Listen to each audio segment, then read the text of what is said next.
Gloire à Dieu.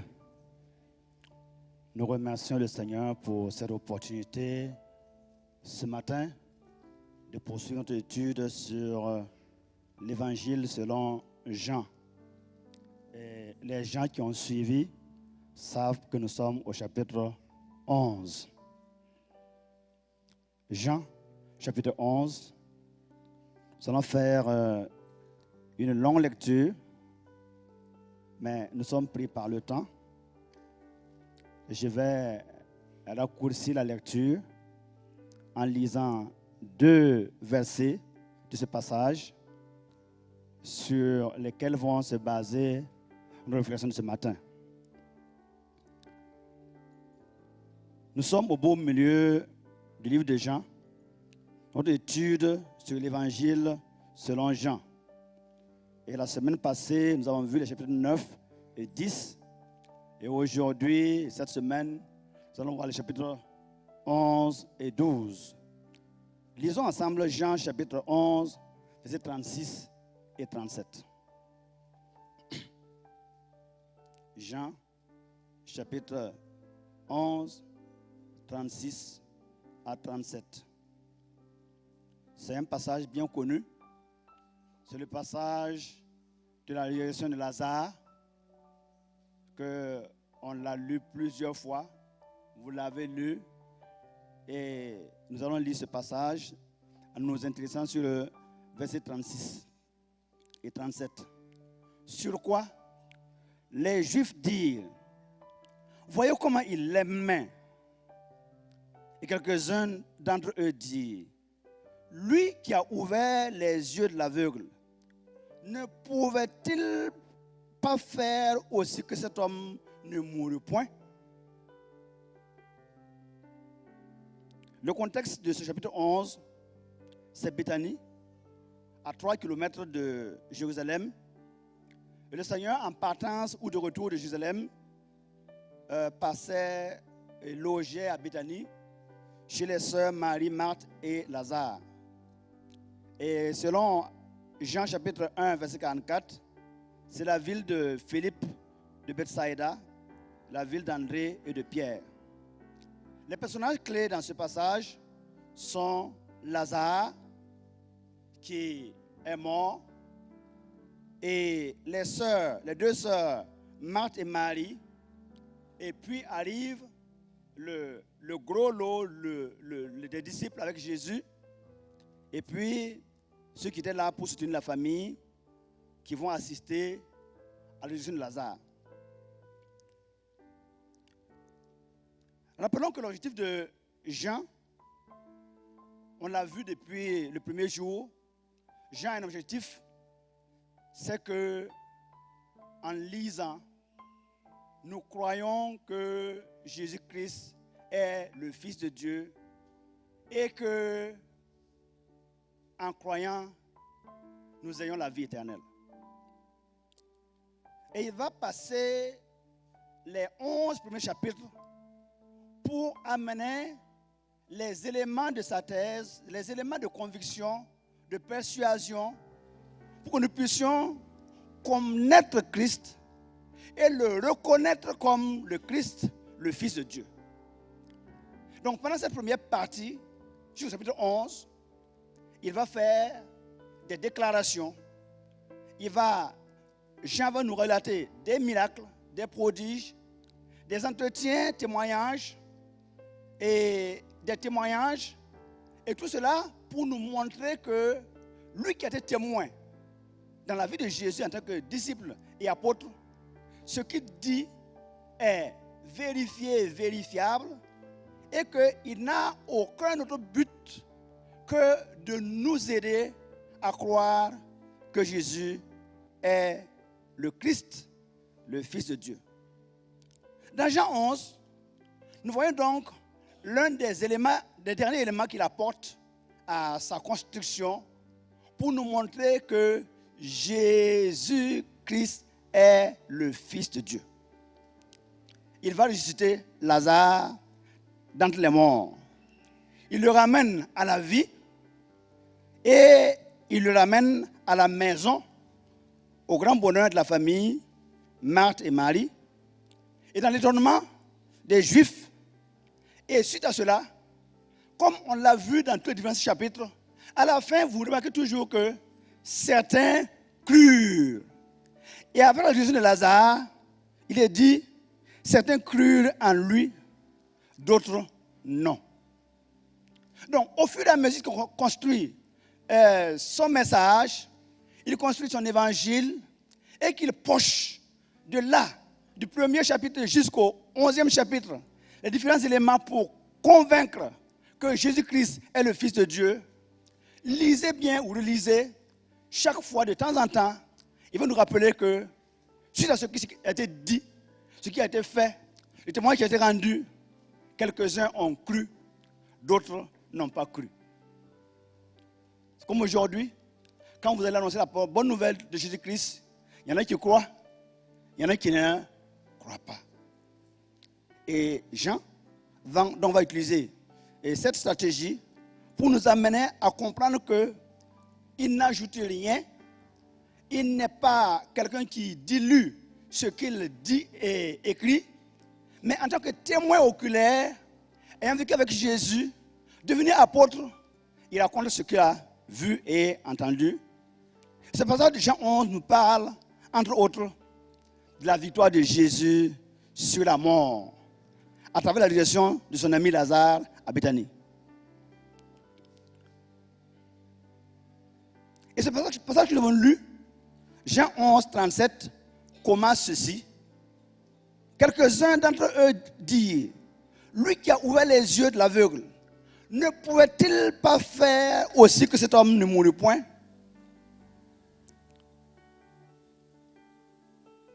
Dieu a ressuscité Jésus d'entre les morts en le délivrant des liens de la mort, parce qu'il n'était pas possible qu'il fût retenu par la mort.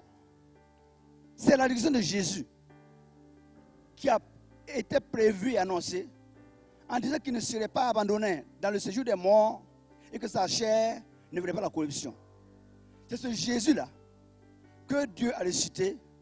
Nous en sommes témoins, disent les apôtres, dans Acte 2, 32. Donc, comme je dis tantôt, plus haut, Jean nous montre que Jésus, non seulement a ressuscité Lazare, et lors de cette résurrection, il a dit aux sœurs, je suis la résurrection et la vie. Je suis la résurrection et la vie. Et puis, il est allé, il a ressuscité Lazare. Point. Très bien. Il a accompli l'un des plus grands miracles que personne n'a jamais fait sur cette terre. Mais plus que cela, il lui-même, plus que cela, lui-même est en train de préparer les disciples et les Juifs à comprendre que non seulement il ressuscite les morts, mais lui-même, il va mourir et ressusciter. Et voici les deux grandes vérités que Jean voulait nous faire comprendre ici. Et les apôtres vont nous le dire plus tard, qu'il n'était pas possible que Jésus soit gardé dans l'antre de la mort parce qu'il est immortel.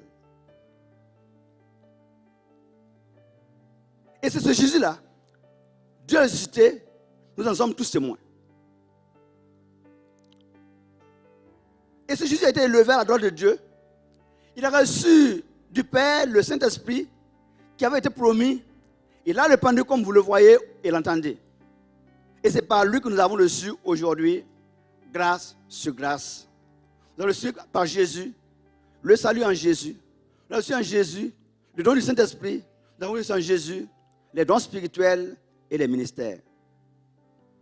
Alors, à vaincre sans péril, on triomphe sans gloire, dit-on. L'apôtre Paul disait dans Romains 8, 34, qui les condamnera?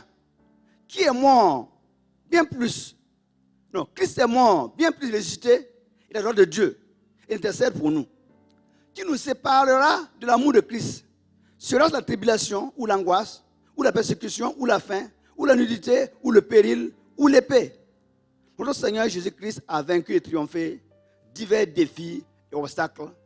Et c'est pourquoi nous voulons vous dire maintenant la raison pour laquelle Jésus-Christ a fait tout cela. Hypothèse.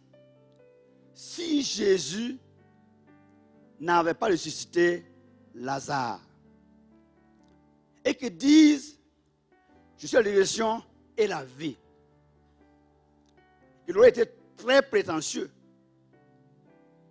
Si je dis je suis le pain de vie et il n'a pas multiplié le pain, il est encore prétentieux. Si Jésus dit celui qui croit en moi ne mourra pas, et même s'il meurt, il a la vie éternelle. Au vu de ce que nous avons vu dans le passé et qu'il n'a pas accompli, n'a pas pu accomplir, nous avons des problèmes pour comprendre et croire ce qu'il vient nous dire. Donc, il y a ici que nous comprenons que l'apôtre Paul avait dit qu'il y a des choses qui peuvent nous séparer de l'amour de Dieu. Il en a cité quelques-uns. Est-ce l'angoisse, la tribulation, la persécution, la faim, la nudité, le péril ou l'épée? Ces choses peuvent nous séparer de l'amour de Dieu. Mais notre Seigneur Jésus-Christ a vaincu les Juifs, les Sadducéens, les scribes, les docteurs de la loi, les pharisiens. Il a triomphé de leur incrédulité, de tous leurs pièges, leurs accusations et leurs mensonges. Rappelez-vous bien que plusieurs fois, on nous donne des pièges pour voir si ils allaient tomber dans leurs pièges. Mais jamais ils ne tombent dans leurs pièges. Ça veut dire que Jésus est au-dessus de toute la classe religieuse. Il ne pense pas comme eux. Sa logique n'est pas leur logique. Et en fait, ces gens ont plus à apprendre de lui. Si Jésus avait péché, il ne pouvait pas être le Fils de Dieu. Et c'est pourquoi il a refusé d'être ou de devenir comme nous. Il est devenu un exemple, un modèle, afin de pouvoir servir comme sacrificateur et sacrifice pour nous. Ensuite, il a vaincu le monde et triomphé des mondanités et des attractions et séductions de ce monde. Il a vaincu le diable et ses esprits impurs et triomphé d'eux et de leur méchanceté par la croix et le tombeau vide. Il a vaincu même et convaincu Saul de Tarse, le persécuteur de l'Église, et triomphé de lui par la révélation du Fils de Dieu sur le chemin de Damas. Notre Seigneur a vaincu et triomphé. Non seulement de ces choses, j'ai dit terrestres, mais aussi des choses spirituelles. Et la parole de Dieu nous dit, dans 1 Jean 5, que ce témoignage, c'est que Dieu nous donne la vie éternelle, et cette vie est dans son Fils. Celui qui a le Fils a la vie, celui qui n'a pas le Fils n'a pas la vie. Je vous ai écrit, disait Jean, 1 Jean 5, 13, afin que vous sachiez que vous avez la vie éternelle, vous qui croyez au nom du Fils de Dieu. Et la vie éternelle a commencé aujourd'hui, si tu crois au Fils de Dieu, et a commencé le jour où tu as cru en Jésus. Beaucoup de gens comme Marthe savent que la vie éternelle existe. Beaucoup de gens comme Marthe savent que la résurrection existe. Mais Jésus va plus loin. Il va dire à Marthe, Marthe dit, je sais qu'il ressuscitera à la résurrection des morts au dernier jour. Mais Jésus lui dit à Marthe, je suis la résurrection et la vie. Celui qui croit en moi vivra quand même, il sera mort. Il ne suffit pas de savoir que Jésus est le Fils de Dieu. Il ne suffit pas de savoir que Jésus est la résurrection, Il suffit de savoir qu'il est au-dessus de tout. Jésus et Jean avaient amené les gens dans ce passage à dépasser le niveau de Marthe et croire. Et Jésus dit, je suis la résurrection et la vie. Celui qui croit en moi vivra quand même il serait mort. Et quiconque vit et croit en moi ne mourra jamais. Crois-tu cela? Elle dit, oui, je crois que tu es le Christ, le Fils de Dieu, qui devait venir dans le monde. Amen. Voilà comment Jean va amener dans cette dernière phase du dernier miracle qu'il a choisi, Marthe, à nous, à la suivre, non pas comme des gens qui savent que Jésus existe ou a existé, c'est bien, qui savent que la résurrection existe, a existé, c'est bien, mais enfin, à faire le pas et dire, oui, je crois. Amen. Or, ces choses ont été écrites afin que vous croyiez que Jésus-Christ est le Fils de Dieu et qu'en croyant, vous ayez la vie éternelle.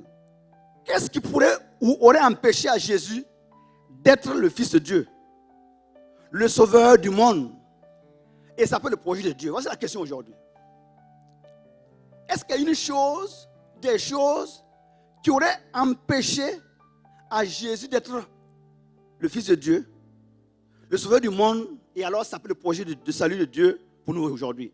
Et du coup, il serait déchu de sa prétention d'être le Fils de Dieu, que nous voulons dire, de Messie, le Sauveur du monde. Notre salut aurait été compromis. 1. Si Jésus ne pouvait pas vaincre la maladie,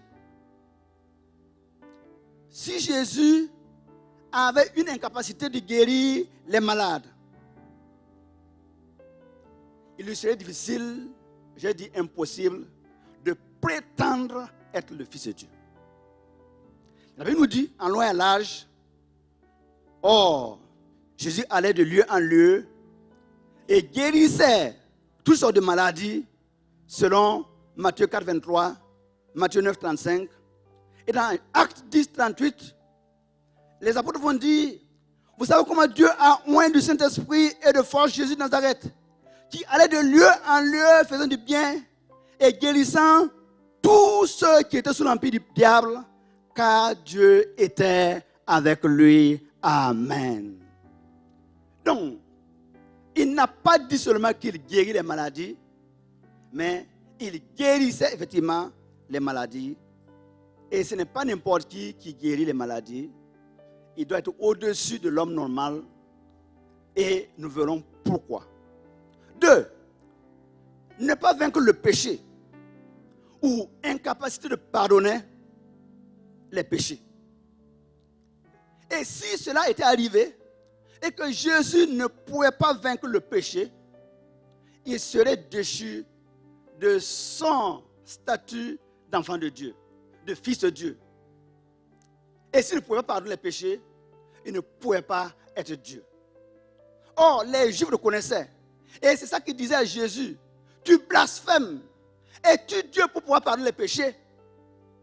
Et Jésus va dire,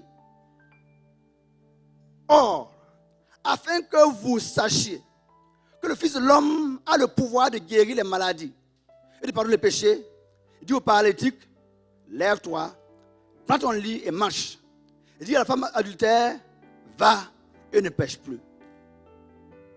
Cela vient placer Jésus, notre Seigneur Jésus, sur le piédestal le plus haut, au-dessus de tous les hommes que l'on peut imaginer sur la terre. 3. Ne pas vaincre la mort ou incapacité de ressusciter les morts. Or, Jésus a ressuscité des morts, dont Lazare, la fille de Jairus, et même lui-même est ressuscité entre les morts. Donc, il se place du coup au-dessus de tout homme normal et il ne peut pas être classé comme n'importe qui. Point suivant. Si tu ne pouvais pas vaincre le diable, Satan et ses démons, esprit impur, où il avait l'incapacité de se soumettre, de soumettre les forces des ténèbres occultes à sa domination et à sa toute-puissance, il serait déchu de son statut de fils de Dieu. Matthieu 4, 7. Il fut tenté de diverses manières, mais il ne pécha point. À Satan, il dit, tu ne tenteras point le Seigneur ton Dieu. Et dans Hébreux 4, 15, il nous est dit que le souverain sacrificateur peut compatir à nos faiblesses, car lui aussi, il a été tenté comme nous, en toutes choses, sans commettre de péché. Et Jésus dit un jour, qui de vous m'accusera de péché? Et aucun n'a levé le doigt. Devant la femme samaritaine, il a dit que celui d'entre vous qui n'a pas de péché soit le premier à jeter la pierre sur cette femme. Et ils sont repartis en catamini, comme on le dit, et personne n'a lapidé cette femme. Jésus donc se place au-dessus du statut humain et nous verrons pourquoi. Point suivant, ne pas vaincre l'orgueil, l'incapacité de dominer son ego pour se soumettre à son Père. Or, Jésus s'est abaissé jusqu'à la mort la plus ignoble, mourir sur une croix. Et dans Philippiens 2,5, il nous a dit, ayons en vous les sentiments qui étaient en Christ, lequel existait en forme de Dieu, n'a point regardé comme une proie à arracher d'être égal à Dieu, mais il s'est dépouillé lui-même, en prenant une forme de serviteur, en devenant semblable aux hommes et ayant paru comme un simple homme. Il s'est humilié lui-même, se rendant obéissant jusqu'à la mort, même la mort de la croix. Et c'est pourquoi Dieu l'a souverainement élevé, alléluia, et lui a donné le nom qui est au-dessus de tout nom, alléluia, afin qu'au nom de Jésus, tous genoux fléchissent dans les cieux et sur la terre, que toute langue confesse que Jésus-Christ est Seigneur, à la gloire de Dieu le Père. Notre Seigneur et Sauveur Jésus-Christ, le Fils de Dieu, il a menacé la mer et les flots qui se calmèrent. Il a multiplié le pain pour 3000 et 5000 hommes. Il a changé l'eau en vin.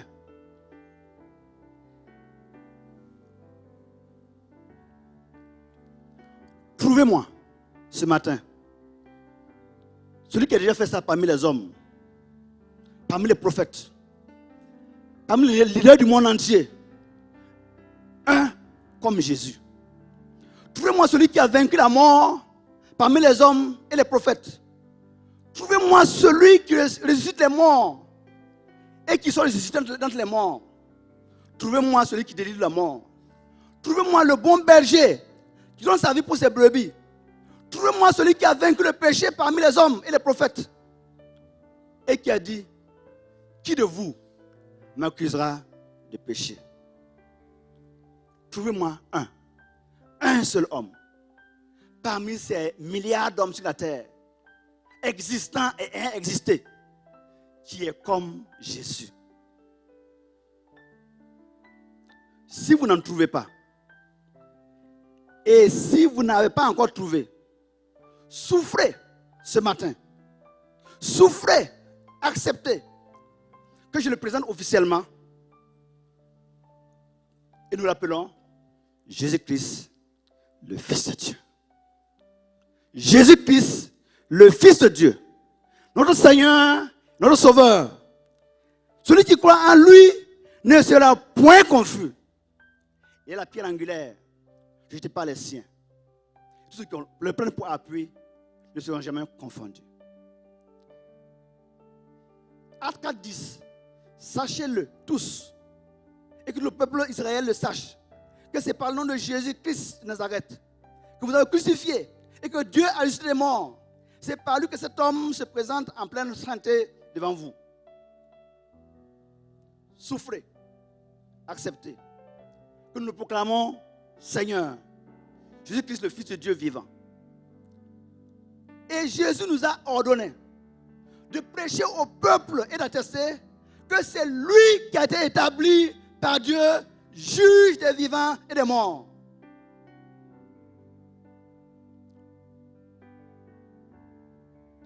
Tu peux recevoir la vie éternelle si tu crois qu'il est le Fils de Dieu.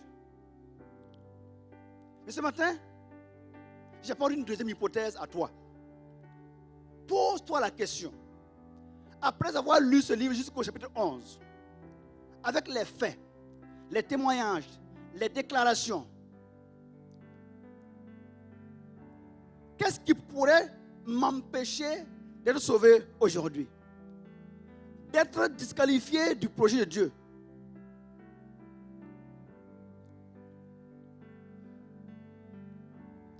Qu'est-ce qui peut t'empêcher de ne pas être sauvé aujourd'hui? Dieu a tout accompli. Il a vaincu tous les défis et les pesanteurs qui pouvaient nous empêcher de ne pas devenir des fils de Dieu. Il te demande seulement une seule chose. Si tu crois que Jésus-Christ est le Fils de Dieu, tu as la vie et la vie éternelle. Le saviez-vous? Même les démons croient. Ils ont crié, qu'y a-t-il entre nous et toi, Fils de Dieu? Es-tu venu pour nous tourmenter avant le temps? Ce matin, tu peux, comme la femme samaritaine, confesser.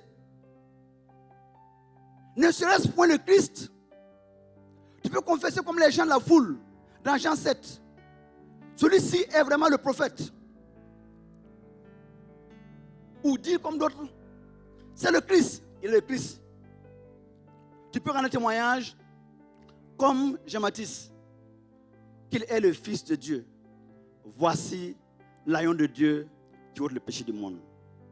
Tu peux accepter, comme l'eunuque éthiopien, devant Philippe, qui lui demandait, si tu crois de ton cœur, cela est possible que tu sois baptisé. Et l'eunuque éthiopien a dit, je crois que Jésus-Christ est le Fils de Dieu. Alléluia. Peut-être quelqu'un ce matin qui n'est pas encore arrivé à là où l'eunuque éthiopien est arrivé. Qui n'est pas encore arrivé à là où Marthe et Marie sont arrivés. Et dit personnellement, je crois, je confesse que Jésus-Christ est le Fils de Dieu. Souffrez et acceptez avec moi. Et disons avec les greffiers qui avaient été envoyés pour l'arrêter. Jamais homme n'a parlé comme cet homme. Jamais homme n'a fait des œuvres de Dieu comme Jésus. Jamais homme n'a parlé avec précision de l'après-mort, du jugement dernier, du paradis de l'enfer. Et comment y accéder au paradis. Jamais homme n'a connu ce que les hommes cachent dans leur cœur, dans leur pensée, comme Jésus. Il te connaît et il t'appelle. Toi aussi, veux-tu croire en lui aujourd'hui? Baisse nos têtes. Toi aussi, veux-tu croire que Jésus-Christ est le Fils de Dieu et qu'en croyant, tu as la vie éternelle? Parlons au Seigneur et qu'il nous laisse cette grâce de recevoir son salut au nom de Jésus.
Victoire, voici. Je me caille peu, ce sont à tous les coups.